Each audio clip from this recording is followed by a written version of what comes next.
Here I am, video 2 of lesson 2. You're right, I haven't moved. Very good quote to learn. My masters, are you mad? And you have to have the my masters. So servants, no matter how high ranking, are not supposed to say this to the family of the countess or the lady of the house. So he's saying my masters, he's acknowledging that he is a servant, and yet he's saying, are you mad? To be up this late, to be carousing and making all this noise, what's going on? So he's really stepping out of place in the class system. And you might say the rest of the play's about putting him back in it. In quite a conservative approach from Shakespeare, as in, I enjoy him being put back in his place. I want him being put back in his place.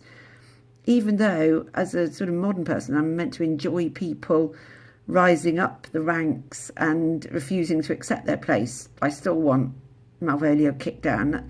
So the comedy sort of forces you against Malvolio and his desire to rise up. I hope you followed that. So gabbling like tinkers at this time of night, all terribly rude of Malvolio.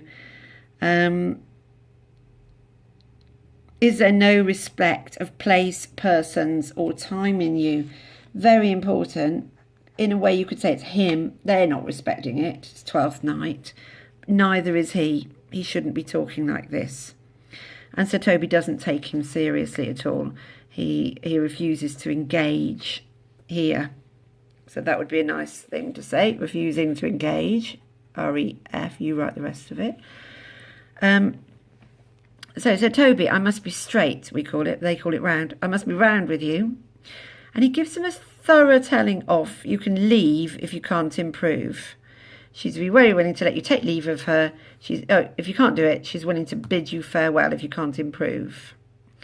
And on the stage production that we saw, the Globe production, you call it, there's quite a gap here. And Sir Toby looks like he's taking it very seriously. And then he sings, farewell, dear heart, since I must needs be gone.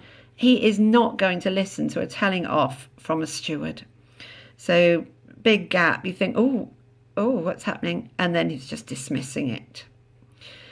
Maria, never quite sure, tries to intercede and say, come on, listen to him.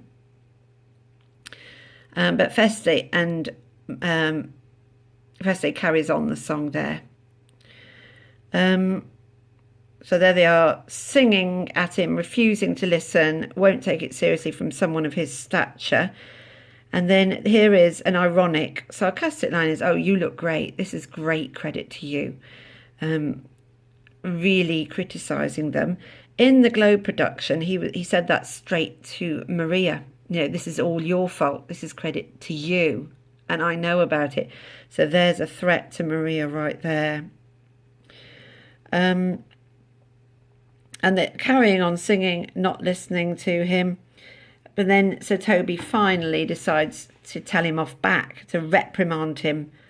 And this is a really important quote to learn. Art any more than a steward? Yeah. Who do you think you are? And you might look this line up in your book. Because you are virtuous, because you're good, there won't be any more cakes and ale. So he's linking, there aren't any Puritans yet of the ilk of Oliver Cromwell, but, he is linking Malvolio with an early sort of Puritan who wants to reduce all the festivities around church celebrations. So you're the sort of person who's going to be saying, we're not going to be eating and drinking on the saints' days, are you? It's that sort of contextual line there. So carrying on, so Toby says, go and rub your chest. So he dismisses him and carries on drinking. He is not having anything from this low life. And Malvolio, you might say, takes it out on Mary. He's been put down. And he says, Mistress Mary, if you prized my lady's favour, so if you were interested in what Olivia thought and wanted to keep her good opinion, you wouldn't give means, you wouldn't give them alcohol, you wouldn't let them do this. somehow. Really, Maria can't give means. Maria can't stop it or start it. But anyway, you would not give means for this uncivil rule. Olivia shall know of it by my hand. I'm going to go and tell Olivia about you and you letting your uncle do all this drinking. And that sets up, that sort of nastiness from him to Maria, sets up her wanting a revenge on him and tricking him with thinking that Olivia's written him a love letter. So that is the trigger for her feelings in the rest of the play. So just to go back to this, a lot about class, preparing us for Malvolio being, he comes in saying, are you mad? And he's going to be put in a madhouse. And revenge will be had on him for him stepping out of line in this way. And not so much Maria this bit, actually. I'm going to take Maria out. Maria's the next one. Flop, flop.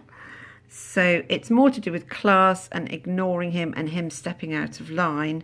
We've got his entrance and his impact on people and him pointing at Maria, and then his disappearance, or his exit, that's the word. And mainly we've got him as interrupting the bawdy slapstick buffoonery, being the sort of comic villain, and his verbal sparring, not very much really, so Toby just gets the better of him. Okay.